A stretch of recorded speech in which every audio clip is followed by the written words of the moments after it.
গাজাবাসীর আহ্বানে বিশ্বব্যাপী হরতালের সমর্থনে আজকের এই সমাবেশে, মিছিল পূর্ব সমাবেশে উপস্থিত মহানগর নেতৃবৃন্দ, ঢাকা মহানগর উত্তর নেতৃবৃন্দ, উপস্থিত থানা নেতৃবৃন্দ, সাংবাদিক বন্ধুগণ, প্রশাসনের দায়িত্বে নিয়োজিত ভাইরা, আমরা সকলে মর্মাহত। আমাদের কথা বলার ভাষা নাই, কোন ভাষায় ব্যাখ্যা করবো আমাদের তা জানা নাই।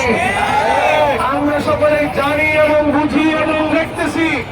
সচেতন মানুষ আমরা প্রত্যেক দিন আমাদের চোখের সামনে মিডিয়ার সুবাদে আমরা যেই চিত্র দেখি, এটা কোন সভ্য দেশের কোন চিত্র নয়।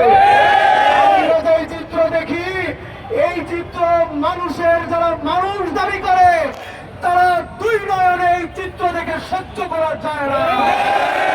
আমাদের ছোট্ট ছোট্ট শিশুদেরকে যেভাবে গুলি করছে, হত্যা করছে, যারা করছে এদেরকে পশু বলতে আমাদের ঘৃণা হয়।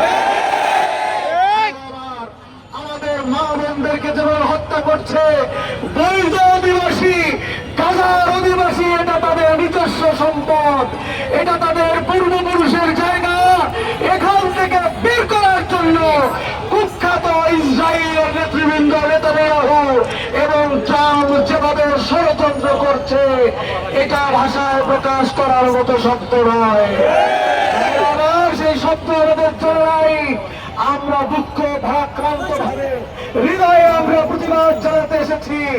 আমরা নেতানিয়াহুকে বলে দিতে চাই, আমরা ট্রাম্পকে বলে দিতে চাই, ফেরাউন তোমাদের চাইতে শক্তিশালী ছিল, তোমাদের চাইতেও শক্তিশালী ছিল, তোমাদের চোদ্দ গোষ্ঠীর চাইতে আরো বেশি শক্তিশালী ছিল। ইতিহাস পড়ে দেখো, ফেরাউনকে আল্লাহ তাআলা পানির মধ্যে চুবিয়ে মেরেছে, এক মশা দিয়ে তাকে ধূলিসাৎ করে দিয়েছে। তাদের অস্তিত্ব খুঁজে পাওয়া যায় না। মনে রাখিও, তোমাদের অবস্থায় চাইতে আরো তরুণ হবে ইনশাআল্লাহ। আমরা জানিয়ে দিতে চাই, তোমরা যা করছো, আমরা বিশ্বব্যাপী, আমরা সারা দুনিয়ায় যে ইতিহাস লেখা হবে, তোমরা ঘৃণিত কীট হিসাবে তোমাদের পরিচয় কিয়ামত পর্যন্ত বিশ্ববাসী তোমাদেরকে স্মরণ করবে। আমরা জাতিসংঘকে বলতে চাই, আপনারা কিছুই পারেন নাই, শুধুমাত্র অফিস বানিয়ে পয়সা খরচ করে লাভ নাই। বিশ্বের রাষ্ট্রগুলো থেকে চান্দা নিয়ে আপনাদের অফিস খরচ চালানো করে দরকার নাই। পদত্যাগ করুন, অফিসের তালা মেরে দেন। যেই জাতিসংঘ প্রতিষ্ঠিত হয়েছিল মানবতার কল্যাণ করবার জন্য, তারা যদি মানুষের দুঃখের সময় পাশে দাঁড়াতে না পারেন, এমন জাতিসংঘের কোন প্রয়োজন আমাদের নেই। আমরা বলে দিতে চাই, আজকে যা হচ্ছে, গোটা দুনিয়ায় প্রতিবাদ উঠেছে, আমরা বাংলাদেশের জনগণ প্রতিবাদ করলাম। আমাদের ইমানি দায়িত্ব সরকারকে বলতে চাই, আপনি ফিলিস্তিনের জনগণের পক্ষে বাংলাদেশ থেকে সৈন্য আপনি পাঠান। আমাদের সৈন্যবাহিনী ফিলিস্তিনের পক্ষে তারা যুদ্ধ করবার জন্য প্রস্তুত আছে। যদি তাদের আপনি না পারেন, আমাদের দেশের জনগণকে যাওয়ার জন্য রাস্তা করে দেন। ইসলামী আন্দোলন বাংলাদেশের সকল কর্মী বিশ্বাসের নেতৃত্বে সারা বাংলাদেশের দল মত নির্বিশেষে আবহাওয়ার জনসাধারণ ফিলিস্তিনের পক্ষে গাজায় গিয়া আমরা ওই কুখ্যাত জানোয়ারদের বিরুদ্ধে আমাদের শেষ বক্তব্য আমরা দিয়ে আসবো।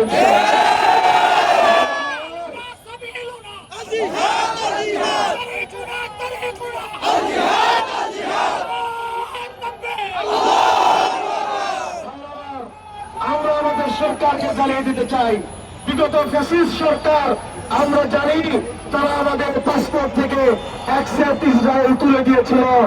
আজকে আমরা জোর দাবি জানাতে চাই, আমাদের ডক্টর ইউনূস জানি, আমরা জানি তিনি জাতিসংঘের ভাষণে ফিলিস্তিনিদের পক্ষে কথা বলেছেন, নোবেল পেয়েছেন।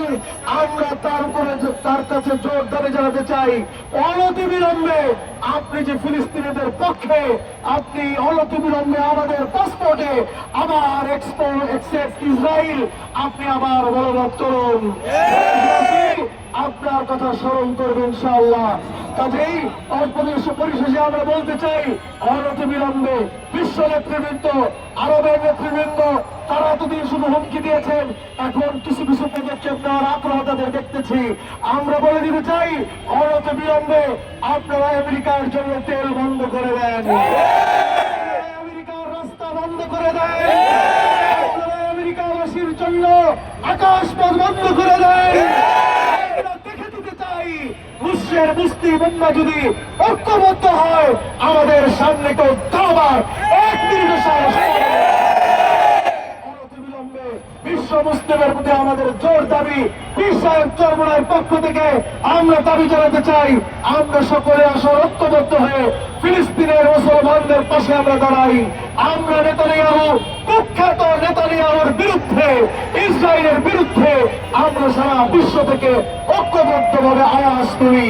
প্রিয় ভাইয়ের আমার, আমরা যদি সকলেই ঐক্যবদ্ধভাবে বিশ্বব্যাপী আমরা যদি আওয়াজ তুলতে পারি, আমাদের দৃঢ় বিশ্বাস এই ছায়ার গোষ্ঠী পালাইতে বাধ্য হবে ইনশাআল্লাহ।